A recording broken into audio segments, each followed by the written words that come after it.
Welcome to this Python debugging tutorial. Let's start with an introduction to debugging.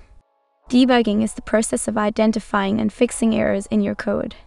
In this tutorial, we'll focus on Python and explore different techniques and tools you can use for effective debugging. Let us first discuss breakpoints. A breakpoint is a marker set in your code to pause its execution. Once the breakpoint is hit, you can step through the code and examine its state, which is useful for identifying errors. Now let's see how to set breakpoints in Python using the build and PDB library. Here, we import the PDB module and set a breakpoint using the setTrace function.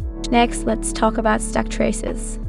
A stack trace is a report of the active stack frames when an exception occurs.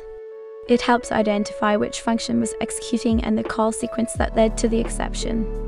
Python automatically prints a stack trace when an unhandled exception occurs, but you can also use the tracespec module to generate a stack trace manually. We import the tracespec module and use the printExec function to print the stack trace of an exception caught in a try-except block. Finally, let's discuss logging. Logging provides a way to record information about the execution of your code.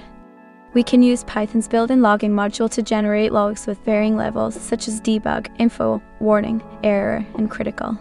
Here is a simple example of using the logging module.